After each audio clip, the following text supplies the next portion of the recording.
नमस्कार मित्रों, मैं शिवम सुमन जीएस परिवार में आप सभी विद्यार्थियों का स्वागत करता हूं। जो विद्यार्थी नए हैं वो चैनल को सब्सक्राइब करें तथा पुराने विद्यार्थी चैनल को ज़्यादा से ज़्यादा शेयर करें।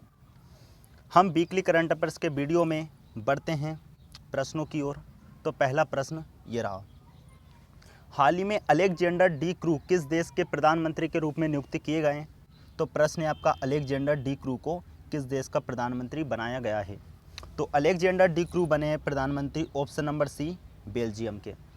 बेल्जियम की राजधानी ब्रुसेल्स से, करेंसी यहाँ की यूरो है और यहाँ के प्रधानमंत्री बने अलेक्जेंडर डी क्रू।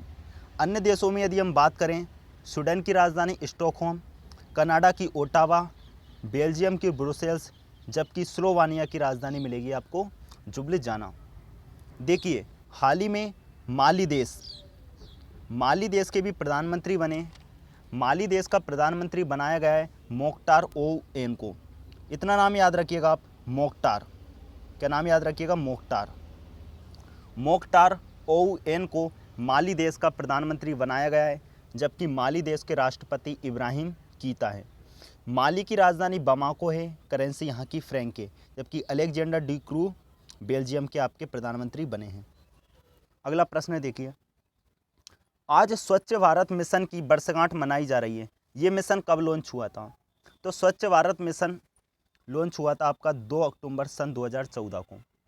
2 अक्टूबर सन 2014 को दिल्ली के राजघाट से माननीय प्रधानमंत्री श्री नरेंद्र मोदी जी ने इस अभियान की शुरुआत की थी। इस अभियान में सभी व्यक्तियों ने बढ़ चढ़ कर के भाग लिया और हमारे मध्य प्रदेश का एक शहर इंदौर लगातार टॉप पर रहा। देखिए, 2 अक्टूबर 2014 को इसकी शुरुआत होती है और 2 अक्टूबर सन 2019 को महात्मा गांधी जी की जब हम 150वीं जयंती सेलिब्रेट कर रहे हैं, तब इसका अंत होता है। इसकी समाप्ति की घोषणा गुजरात के साबरमती आश्रम से नरेंद्र मोदी करते हैं। साथ ही पूरे संपूर्ण भारत को खुले में शौच मुक्त घोषित करते हैं। यदि आपसे पूछा जाता है भारत का पहला राज्य जो खुले में शौच मुक्त हुआ है, तो उसका राज्य का नाम है आपका सिक्किम। सिक्किम नॉर्थ ईस्ट की 7 बहनें, नॉर्थ ईस्ट की 7 सिस्टर्स का एक ब्रदर के रूप में जाना जाता है, अर्थात नॉर्थ ईस्ट के 7 बहनों का भाई कहा जाता है सिक्किम को। सिक्किम की राजधानी आपकी गंगटोक, और सिक्किम खुले में शौच मुक्त पहला राज्य बना है भारत का, जबकि संपूर्ण भारत को खुले में शौच मुक्त घोषित किया गया 2 अक्टूबर सन 2019 गुजरात के साबरमती आश्रम से। Is that clear? साथ ही यदि हम देखें, सुलभ शौचालय के संस्थापक बिंदेश्वर पाठक, याद रखिएगा बिंदेश्वर पाठक का नाम, क्योंकि सुलभ शौचालय के संस्थापक हैं और साथ में स्वच्छ भारत मिशन में और खुले में शौच मुक्त में सबसे बड़ा योगदान बिंदेश्वर पाठक का ही रहा है। इसी के साथ यदि हम देखें, गंगा नदी के तट पर देखिएगा जरा, जहां आपकी गंगा नदी बहती है, उसी गंगा नदी के तट पर स्थित सबसे स्वच्छ शहर रहा है आपका उत्तर प्रदेश का वाराणसी। उत्तर प्रदेश का वाराणसी, बाबा विश्वनाथ की नगरी, सबसे स्वच्छ शहर रहा जो गंगा नदी के तट पर था। जबकि गंगा नदी के तट पर ही स्थित सबसे प्रदूषित शहर रहा है आपका पटना। पटना बिहार में, और यहाँ पर भी आपकी गंगा नदी बहती हुई निकलती है। क्लियर हुआ? आगे बढ़ते हैं। हाल ही में किस राज्य के मुख्यमंत्री ने ऑपरेशन दुराचारी एक्शन प्लान शुरू किया है? तो ऑपरेशन दुराचारी प्लान, ऐसे दुष्ट व्यक्ति या ऐसे दुराचार व्यक्ति जब हमारी माताएं बहनें रोड पर या किसी सार्वजनिक स्थानों पर जाती हैं और उनको एक इस प्रकार की घटना का सामना करना होता है, जब व्यक्ति उनसे दुर्व्यवहार करता है, उनके लिए शब्दों का गलत प्रयोग करता है, उनके लिए गलत शब्द प्रयोग करता है, उनको गलत नज़रों से देखता है, ऐसे दुराचारी व्यक्तियों के लिए उत्तर प्रदेश गवर्नमेंट अर्थात योगी आदित्यनाथ ने ऑपरेशन दुराचारी प्लान शुरू किया है। इसमें वह दुराचारी व्यक्ति की फ़ोटो को सभी चौराहों पर टांगा जाएगा, अर्थात उसके पोस्टर लगाए जाएंगे। साथ में उस व्यक्ति की जो पैरवी कर रहा है, अर्थात जो वकील होगा और उनके सपोर्ट करने वाले जो लोग होंगे, उन सबको भी सामने बताया जाएगा कि इस दुराचारी व्यक्ति का ये सपोर्ट कर रहा है। और जो माताएं बहनें इस उत्पीड़न का, यौन उत्पीड़न या जिस भी प्रकार के उनके साथ दुर्व्यवहार किया गया है, इनकी शिकार होती है, उनकी सुरक्षा सुनिश्चित की जाएगी तथा उनको जल्द से जल्द न्याय प्रदान करने के लिए जितना संभव प्रयास हो सकेगा इसके अंतर्गत किया जाएगा। उत्तर प्रदेश गवर्नमेंट की यदि हम बात करें तो योगी आदित्यनाथ सीएम है, राज्यपाल यहाँ की आनंदीबेन पटेल है और राजधानी लखनऊ है। लखनऊ गोमती नदी के तट पर स्थित एक शहर है। लखनऊ को नवाबों का शहर कहा जाता है, जबकि निजामों का शहर हैदराबाद को कहा जाता है। हैदराबाद तेलंगाना की राजधानी है। क्लियर हुआ? हैदराबाद तेलंगाना की राजधानी है, निजामों का शहर है आपका हैदराबाद और यहाँ पर बहती है आपकी मूसी नदी। अगला प्रश्न, हाल ही में सरकार द्वारा धौला सिद्ध जल विद्युत परियोजना के निवेश में प्रस्ताव को मंजूरी दी गई। ये परियोजना किस राज्य में? तो याद रखिएगा धौला सिद्ध परियोजना। किस प्रकार की परियोजना है? तो जल विद्युत परियोजना है। अब जरा देखिए जल विद्युत परियोजना से होता क्या है। तो सबसे पहली बात तो ये होती है बहते हुए जल में होती है गतिज ऊर्जा। बहते हुए जल में गतिज ऊर्जा होती है, जबकि उसी जल को रोककर बांध के रूप में यदि निर्मित किया जाता है। सुनिएगा ज़रा, बहते हुए जल में जो नदी में जो जल बह रहा है उसमें गतिज ऊर्जा है, उसी जल को रोककर बांध या डैम का निर्माण किया जाता है और बहते हुए जल की स्थिति में परिवर्तन किया जाता है। जब बहते हुए जल की स्थिति में परिवर्तन होता है तब वही बहते हुए जल की गतिज ऊर्जा स्थितिज ऊर्जा में परिवर्तित हो जाती है। इसी बांध के रोके हुए पानी को एक पाइप के द्वारा टरबाइन के ऊपर गिराया जाता है। सुनिएगा ज़रा, बहते हुए जल में गतिज ऊर्जा, बांध में जो पानी एकत्रित किया है उसमें स्थितिज ऊर्जा। अब उसी स्थितिज ऊर्जा वाले पानी को एक पाइप के माध्यम से टरबाइन के ऊपर गिराया जाता है। जब ये टरबाइन के ऊपर पानी तेज़ी या स्पीड से गिरता है तो टरबाइन पर जो ब्लेड लगी होती है आपकी, वो ब्लेड स्पीड के साथ घूमती है और वही स्थितिज ऊर्जा जनरेटर के माध्यम से विद्युत ऊर्जा में बदल जाती है। तो ये आपका क्रम होता है, गतिज ऊर्जा को स्थितिज ऊर्जा में और स्थितिज ऊर्जा को विद्युत ऊर्जा में, अर्थात पन बिजली परियोजना या जल विद्युत परियोजना का ये क्रम होता है। तो देखिए मित्रों, ऊर्जा को ना तो आप नष्ट कर सकते हो, ना ही ऊर्जा को निर्मित कर सकते हो, केवल एक रूप से दूसरे रूप में परिवर्तित कर सकते हो। तो उसी धौला सिद्ध जल विद्युत परियोजना में ये काम किया जा रहा है और ये काम किया जा रहा है हिमाचल प्रदेश में। और हिमाचल प्रदेश में कौन सी नदी पर? तो याद रखिएगा ब्यास नदी। ब्यास नदी पर यह परियोजना शुरू की जा रही है। क्लियर हुआ? अब ब्यास नदी यदि हम बात करें तो हिमाचल प्रदेश और पंजाब की प्रमुख नदी के रूप में जानी जाती है। ब्यास नदी का उल्लेख हमको ऋग्वेद में भी देखने को मिलता है। ऋग्वेद में एक बार ब्यास नदी का उल्लेख हुआ है और इसका पुराना नाम बिपाशा या अर्जिकिया था। याद रखें, ब्यास नदी का पुराना नाम बिपाशा या अर्जिकिया था, जबकि ब्यास नदी का जो वर्तमान में नाम है वो महर्षि व्यास के नाम पर रखा गया है। इसका एक और कारण ये भी है कि ब्यास नदी हिमाचल प्रदेश में स्थित पीर पंजाल पर्वत श्रृंखला में स्थित रोहतांग दर्रे में कुल्लू स्थान के निकट ब्यास कुंड से निकलती है। इस कारण भी इसको ब्यास नदी कहा जाता है। तो याद रखें, उद्गम स्थल क्या रहेगा? हिमाचल प्रदेश में जो आपकी पीर पंजाल पर्वत श्रृंखला जा रही है वहीं पर आपका रोहतांग दर्रा है। रोहतांग दर्रे में कुल्लू नामक स्थान है और वहीं आपका ब्यास कुंड बना हुआ है जहां से ब्यास नदी निकलती है। और ब्यास नदी का पुराना नाम क्या है? बिपाशा या अर्जिकिया। ऋग्वेद में उल्लेख मिलता है। हिमाचल प्रदेश पंजाब की आपकी प्रमुख नदी है। ब्यास नदी हिमाचल प्रदेश की प्रमुख नदी है। हिमाचल प्रदेश के राज्यपाल हैं आपके बंडारू दत्तात्रेय, हिमाचल प्रदेश के सीएम है जयराम ठाकुर और हिमाचल प्रदेश की राजधानी है शिमला। क्लियर हुआ? देखिएगा, जल विद्युत परियोजना में कुछ लाभ भी होते हैं, कुछ हानि भी होती है। हमने अभी देखा जल विद्युत परियोजना में किस प्रकार से विद्युत का उत्पादन किया जाता है। अब कुछ लाभ यदि देखें तो लाभ प्रमुख रूप से क्या होंगे? जल विद्युत परियोजना से वायु पर्यावरण आपका प्रदूषण नहीं होगा। याद रखें, इसमें प्रयोग होने वाला जो बहता हुआ जल है, बहता हुआ जल का कोई मूल्य नहीं होता, यानी कि बिना मूल्य के आपको जल प्राप्त होगा। ये ऊर्जा का नवीनीकरण स्रोत है, क्योंकि ये ऐसा नहीं कि आपने एक बार बनाया, जल खत्म हो गया, बारिश होगी पुनः वापस से पानी आ जाएगा, तो ये आपका ख़त्म नहीं होगा। क्लियर हुआ? नदियों पर बांधों का निर्माण से क्या होती है? बाढ़ के खतरे अपेक्षाकृत कम हो जाते हैं। सिंचाई के सुचारू रूप से हम सिंचाई को भी दे सकते हैं। क्लियर हुआ?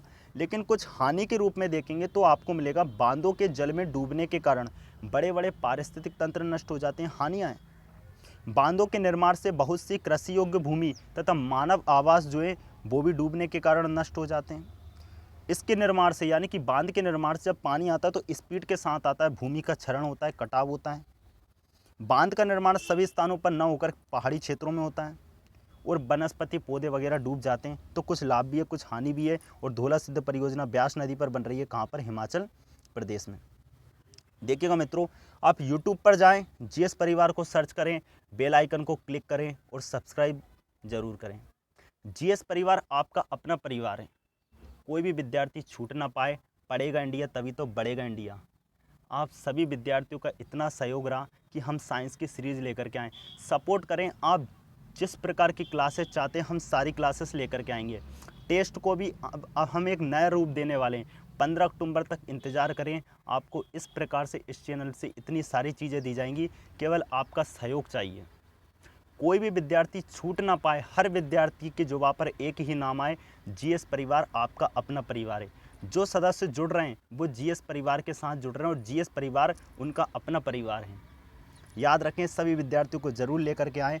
तो देखिएगा, ये रातें आपसे कहेंगी कि सो जाओ। सुनिएगा ज़रा, ये रातें आपसे कहेंगी कि सो जाओ, लेकिन तुम पढ़ते रहना मेरे दोस्त, क्योंकि सपना सच करके दिखाना है। और सपना सच जब होगा जब नींद आंखों में नहीं आएगी। याद रखिएगा, जो सपना रात में आए वो सपना कभी पूरा नहीं होता। सपना तो आंख खोल कर देख रहा है और उसको हम सच करके बताएंगे। और हमारा सपना है कर हर एग्ज़ाम फतेह। जो विद्यार्थी जिस भी परीक्षा की तैयारी कर रहा है उससे कहें आप YouTube पर जाइए, जीएस परिवार को सर्च करिए, बेल आइकन को क्लिक करिए और सब्सक्राइब बटन को दबाइए। Science with Shivam sir, daily current affairs, weekly current affairs, MP की सीरीज, सारी चीज़ें आपको क्रम वाइज मिलती चली जाएंगी। तो प्रश्न देखिएगा, हाल ही में किस राज्य ने पर्यटन उद्योगों को बढ़ावा देने के लिए पर्यटन संजीवनी योजना की घोषणा की है? तो पर्यटन को बढ़ावा देने के लिए पर्यटन संजीवनी योजना की शुरुआत की है असम गवर्नमेंट ने। असम की राजधानी दिसपुर है। मुख्यमंत्री यहाँ के सर्बानंद सोनोवाल है। राज्यपाल यहाँ के जगदीश मुखी है। असम नॉर्थ ईस्ट के 7 सिस्टर्स में से एक राज्य है जो बचे हुए 6 राज्यों के साथ अपनी सीमा साझा करता है। भूटान, बांग्लादेश के साथ भी इसकी सीमा साझा होती है असम। हाल ही में किस खाड़ी देश ने राशिद नाम के अंतरिक्ष यान को 2024 में चांद पर भेजने की घोषणा की है? तो चांद पर जाना है। सुनिएगा ज़रा, चांद पर जाना है और किसको जाना है? खाड़ी देश को जाना है। और खाड़ी देश में कहाँ पर जाना है? चांद पर राशिद को जाना है। राशिद, याद रखिएगा, यूएई, संयुक्त अरब अमीरात के फादर ऑफ नेशन कहलाते हैं। यानी कि संयुक्त अरब अमीरात के पिता या जनक या फादर के रूप में जाना जाता है राशिद को। और उन्हीं के नाम पर एक यान का नाम रखा जा रहा है राशिद। और राशिद को कहाँ पर भेजना है? चांद के पार चलो। तो चांद के पार कौन जा रहे हैं? राशिद जा रहे हैं। आपको याद होगा कुछ समय पहले ही खाड़ी देश में यूएई ने होप मिशन भेजा था जापान के सहयोग से। होप मिशन कहाँ पर गया था? मंगल पर गया था। कहाँ गया था? मंगल पर गया था। हम भी गए थे मार्स ऑर्बिट मिशन के द्वारा, लेकिन होप मिशन के द्वारा कौन गया है? यूएई मंगल पर। और अब जा रहा है वो राशिद नाम से 2024 में कहाँ पर? चांद पर, यूएई। संयुक्त अरब अमीरात की राजधानी है आबू धाबी, करेंसी यहाँ की दिरहम। और संयुक्त अरब अमीरात में ही दुबई में आपका आईपीएल चल रहा है। क्लियर हुआ? साथ ही यदि आप बात करोगे राफेल विमान, राफेल विमान जिसका tail number RV001 Rakesh Singh Bhadauria deal करके आए थे, इस कारण था भाई राफेल विमान आपका फ्रांस से आया था। द सोल्ट कंपनी ने निर्मित किया था और भारत में हरियाणा के द अंबाला कैंट में रुका था। लेकिन देखिए, जब आप मान लीजिए कि आप गुना से चलते हैं होशंगाबाद जाना है, तो बस डायरेक्ट तो नहीं जाएगी, आपको एक किसी स्थान पर तो स्टॉपेज लेना होगा। तो स्टॉपेज लेने के लिए मान लीजिए हम भोपाल रुकते हैं, 15 मिनट के लिए रुकें, तो वो हमारा स्टॉपेज हुआ। उसी प्रकार से राफेल विमान आपका फ्रांस से आता है। फ्रांस से कहाँ पर आता है? द अंबाला कैंट, हरियाणा, भारत में। लेकिन वो डायरेक्ट नहीं आता, बल्कि एक स्टॉपेज लेता है। और स्टॉपेज जो उसने लिया था कहाँ पर? यूएई में। याद रखिएगा, काफ़ी अच्छा प्रश्न यहाँ से बनेगा। फ्रांस में द सोल्ट कंपनी ने निर्मित राफेल विमान भारत आने से पहले किस स्थान पर स्टॉपेज या किस स्थान पर रुका था? तो आंसर क्या होगा आपका? यूएई में रुका था। क्लियर हुआ? अगला प्रश्न देखते हैं। हाल ही में गंगा अवलोकन संग्रहालय का उद्घाटन प्रधानमंत्री द्वारा किया गया। माननीय प्रधानमंत्री श्री नरेंद्र मोदी जी ने गंगा अवलोकन संग्रहालय का उद्घाटन किया है। ये संग्रहालय कहाँ पर स्थित है? तो बाबा विश्वनाथ की नगरी वाराणसी। वाराणसी आपका उत्तर प्रदेश में। उत्तर प्रदेश की राजधानी है लखनऊ। सीएम योगी आदित्यनाथ और राज्यपाल आनंदीबेन पटेल। जीएस परिवार आपका अपना परिवार, हम सबका परिवार। हाल ही में किस राज्य ने देश की पहली कोस्ट गार्ड अकादमी का निर्माण किया है? तो कोस्ट गार्ड एकेडमी या कोस्ट गार्ड अकादमी का निर्माण किया जा रहा है कर्नाटक में। देखिएगा मित्रों, इंडियन कोस्ट गार्ड जो एकेडमी इसकी स्थापना की जा रही थी पहले आपकी केरल में, लेकिन ये 2011 की बात है, अभी की नहीं है, 2011 की बात है। केरल में स्थापना की जा रही थी। कुछ पर्यावरण कारणों से केरल में इसकी स्थापना नहीं की गई और सन 2018 में, ये 2011 की बात है, ये 2018 की बात है, सन 2018 में मंजूरी मिली और मंजूरी मिली कर्नाटक में। कर्नाटक में मंजूरी मिलती है मंगलोर, याद होगा आपको, कर्नाटक में आपका बंदरगाह भी है मंगलोर, वहाँ पर मंजूरी मिलती है और स्थापना हो जाती है इंडियन कोस्ट गार्ड की। अब कोस्ट गार्ड एकेडमी करती क्या है, तो ट्रेंड करेगी, लेकिन कोस्ट गार्ड एकेडमी का काम क्या होता है, तो तटीय सुरक्षा को सुनिश्चित करना। हमारे भारत के अंदर तटीय सुरक्षा 9 राज्यों की हमको करनी होती है, जिनको हम अभी देखने वाले हैं। तो उन 9 राज्यों की हम सुरक्षा करते हैं। जैसे यहाँ पर देखिएगा, ये 9 राज्य आपको मिलेंगे, ये इंडिया का मैप मिलेगा, इसमें यदि आप देखोगे तो आपको 9 स्टेट मिलेंगे, गुजरात, महाराष्ट्र, गोवा, कर्नाटक, ये केरल, तमिलनाडु, आंध्र प्रदेश, उड़ीसा, पश्चिम बंगाल। ये 9 राज्य हैं आपके, जिनकी हमें तटीय सुरक्षा को सुनिश्चित करना होता है। सबसे लंबी तटीय सीमा देखेंगे तो हम गुजरात की आती है, दूसरी सबसे लंबी आपकी आंध्र प्रदेश की आती है, जबकि सबसे छोटी आपकी गोवा की आती है। क्लियर हुआ। और हम इंडियन कोस्ट गार्ड एकेडमी की स्थापना कहाँ पर कर रहे हैं, कर्नाटक में। कर्नाटक में हम कहाँ पर कर रहे हैं, मंगलोर में। क्लियर हुआ। अब जो हमारी ये तटीय सीमा है, इस तटीय सीमा की सुरक्षा करेगी, तो तटीय सीमा की लंबाई आपकी 6100 किलोमीटर, कितनी आपकी 6100 किलोमीटर इसकी कुल लेंथ है, याद रखिएगा 6100 किलोमीटर ये सीमा है आपकी। लेकिन इसी सीमा में यदि हम केंद्र शासित प्रदेश लक्षद्वीप और केंद्र शासित प्रदेश अंडमान निकोबार को भी शामिल कर ले, तो इसकी सीमा की लंबाई हो जाती है 7516.5। ठीक है, याद रखिएगा, इसकी सीमा की लंबाई आपकी बढ़ जाती है, 7516.5 इसकी लेंथ हो जाती है। जबकि हम स्थलीय सीमा की यदि बात करें तो स्थलीय सीमा आती है आपकी 15200 किलोमीटर। क्लियर हुआ। 15200 किलोमीटर स्थलीय सीमा है, तटीय सीमा 6100 आएगी, जबकि 7516.5 आपकी कब आएगी, कुल तटीय सीमा, जब इन दोनों को भी शामिल कर लिया जाए। लक्षद्वीप सबसे छोटा केंद्र शासित प्रदेश है, जबकि अंडमान निकोबार आपका सबसे बड़ा केंद्र शासित प्रदेश रहेगा। इधर आपका अरब सागर है, इधर आपकी बंगाल की खाड़ी है, नीचे एकमात्र आपको महासागर में मिलता है जिसका नाम है हिंद महासागर। जलीय पड़ोसी देश में श्रीलंका हमारा पड़ोसी देश है, मालदीव हमारा पड़ोसी देश है। स्थलीय सीमा में पाकिस्तान मिलेगा, अफगानिस्तान मिलेगा, चाइना मिलेगा, नेपाल मिलेगा, इधर से आपको भूटान मिलेगा, बांग्लादेश मिलेगा और म्यांमार मिलेगा। क्लियर हुआ। तो ये आपके देश थे जो कि क्या आपके 7 तो स्थलीय देश हैं और 9 आपके जलीय पड़ोसी देश हैं। उन जलीय पड़ोसी देश में हम कहाँ पर, कर्नाटक में किसकी स्थापना करने जा रहे हैं, तो याद रखिएगा कर्नाटक में हम इंडियन कोस्ट गार्ड एकेडमी की स्थापना करने जा रहे हैं। ओके, तो सुनिए ज़रा, इंडियन कोस्ट गार्ड एकेडमी की स्थापना 1978 में होती है। दिल्ली में इसका हेडक्वार्टर है, कृष्णा स्वामी नारायण इसके हेड हैं। 1 फरवरी को इंडियन कोस्ट गार्ड एकेडमी हम दिवस मनाते हैं। साथ में एक और बात याद रखिएगा, भारत के अंदर कोरोना का पहला केस, भारत के अंदर कोरोना का पहला केस मिला था आपको केरल में। याद रखें, भारत के अंदर कोरोना का पहला केस केरल में मिलता है, जबकि भारत के अंदर कोरोना से मरने वाला पहला व्यक्ति कहाँ पर था, कर्नाटक का था।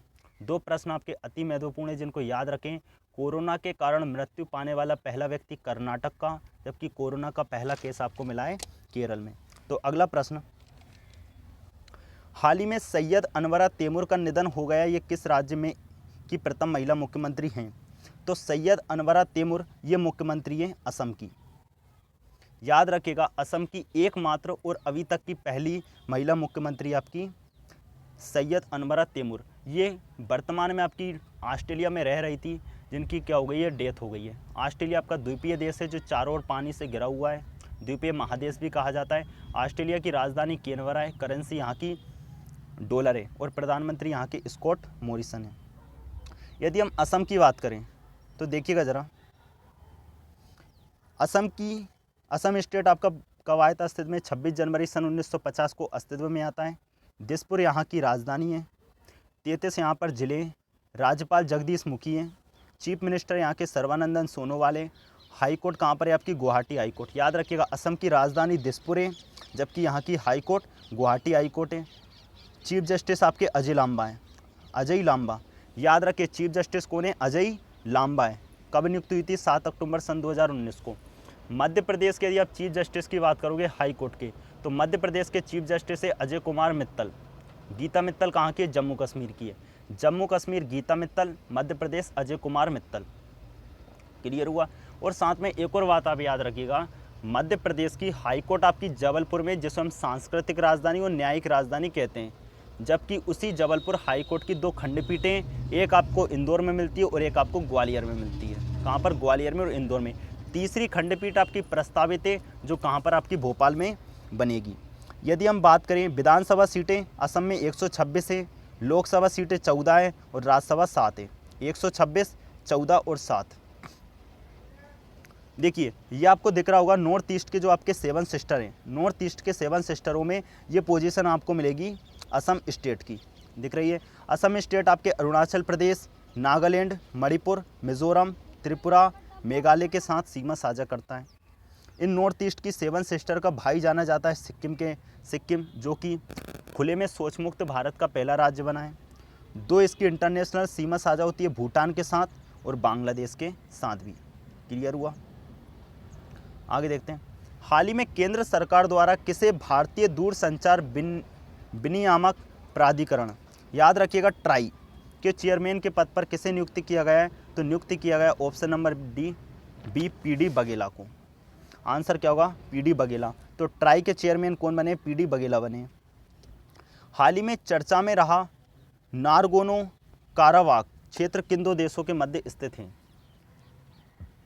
देखिएगा मित्रों, ये एक क्षेत्र है आपका नारगोनो कारावाक। ये क्षेत्र विवादित स्थिति में रहा है, जिस प्रकार से आपका पीओके और जो आपका अक्साई चीन है और साथ में आप पाक अधिकृत क्षेत्र बोलते हो, ये जो विवादित है उसी प्रकार से एक क्षेत्र है आपका नारगोनो कारावाक। ऑप्शन नंबर डी इसका आंसर होगा अर्मीनिया और अजरबैजान। यूरोप कॉन्टिनेंट के आपके 2 देश अर्मीनिया और अजरबैजान के बीच में इनकी लड़ाई चल रही है। अर्मीनिया की यदि हम बात करें तो अर्मीनिया की राजधानी एरेवान है, करेंसी यहाँ की दरम है, जबकि अजरबैजान की राजधानी बाकू है, करेंसी यहाँ की मेनेट है। अजरबैजान की बाकू, करेंसी मेनेट, अर्मीनिया की एरेवान, करेंसी है दिरम। हाल ही में किस महिला विकेट कीपर ने T20 में विकेट के पीछे डिसमिसल, अर्थात जो विकेट कीपर होता है, जो विकेट के पीछे खड़ा होता है, वहाँ पर डिसमिसल के मामले में महेंद्र सिंह धोनी MSD को पीछे छोड़ दिया है, तो ये आपकी ऑस्ट्रेलिया क्रिकेटर एलिसा हिली ने महेंद्र सिंह धोनी को पीछे छोड़ दिया है। याद रखें, महेंद्र सिंह धोनी और सुरेश रैना अंतर्राष्ट्रीय क्रिकेट से संन्यास की घोषणा कर चुके हैं। हाल ही में सामाजिक न्याय एवं अधिकारिता मंत्रालय ने मध्य प्रदेश के किस शहर में विश्व स्तरीय दिव्यांग खेल के निर्माण की आधारशिला रखी है, तो विश्व स्तरीय दिव्यांग खेल की आधारशिला रखी गई है मध्य प्रदेश में ग्वालियर जिले में।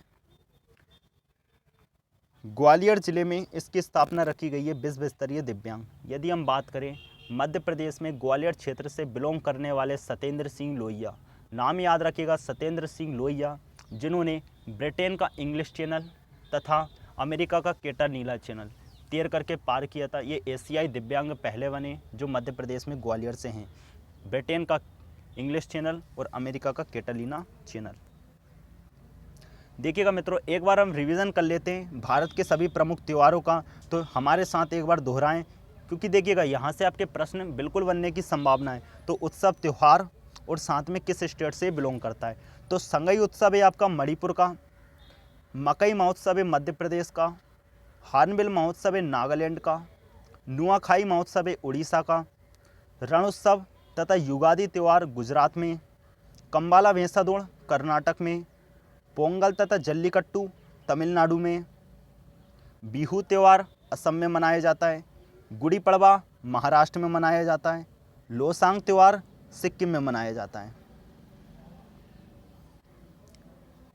ओणम त्यौहार केरल में मनाया जाता है, पुष्कर मेला तथा हाथी मेला राजस्थान में, बोनालू त्यौहार हैदराबाद तेलंगाना में, सूरजकुंड मेला फरीदाबाद में, नुक्कड़ महोत्सव दिल्ली में, संगम युवा महोत्सव जम्मू कश्मीर में, नरोपा त्यौहार लेह लद्दाख में, केला महोत्सव केरल त्रिवेंद्रम में, एलिफेंटा महोत्सव मुंबई में, खारची पूजा त्यौहार त्रिपुरा में, हरेला महोत्सव उत्तराखंड में, फूल महोत्सव ऊटी कर्नाटक, देखिएगा फूल महोत्सव ऊटी कर्नाटक, जबकि फूलई देई उत्तराखंड चमोली। किन्नर महोत्सव बिहार में, देखिएगा किन्नर महोत्सव मनाया जाता है बिहार में। किन्नर को ट्रांसजेंडर कहा जाएगा, कहा था केरल ने, जबकि विकलांगों को दिव्यांग कहा जाएगा, कहा है मध्य प्रदेश में। क्लियर हुआ। कोरोना का पहला केस मिला था केरल में, जबकि कोरोना से पीड़ित पहले व्यक्ति की डेथ हुई थी कर्नाटक में। और हाल ही में कर्नाटक में क्या बनी आपकी इंडियन कोस्ट गार्ड एकेडमी, जो 9 तटीय राज्य आपकी उनकी सुरक्षा को सुनिश्चित करेंगी। बाली यात्रा त्यौहार उड़ीसा में, आदि महोत्सव लेह लद्दाख में, सुरुई लिली उत्सव मणिपुर में। सुरुई लिली उत्सव कहाँ पर आता है? मणिपुर में। नील जल महल त्रिपुरा में, बेदिन खलम महोत्सव त्रिपुरा में, वो मेघालय में। तो ये सभी उत्सवों को आप एक बार फिर रिवाइज करिएगा और याद रखें मित्रों, वीडियो को पूरा देखें, ध्यान से सुने और इनको साथ में नोट्स भी रेडी करते जाएं। टेस्ट आपको लिया जाता है जहाँ पर हम टेस्ट को इतने अच्छे रूप में परिवर्तित करने वाले हैं। जुड़े रहें हमारे साथ। तो वीडियो को देखने के लिए आप सभी विद्यार्थियों का धन्यवाद। आप सभी विद्यार्थी जो हमारा सपोर्ट कर रहे हैं, इस सपोर्ट को और आगे ले जाइए और जीएस परिवार आपके अपने परिवारों को हर विद्यार्थी तक पहुंचाइए। Thank you so much. मैं शिवम सुमन आप सभी विद्यार्थियों का तहे दिल से आभार एवं धन्यवाद व्यक्त करता हूं। तो मिलते हैं अगले वीडियो में इसी आशा और उम्मीद के साथ। आप फिर मिलेंगे हमारे साथ। नमस्कार।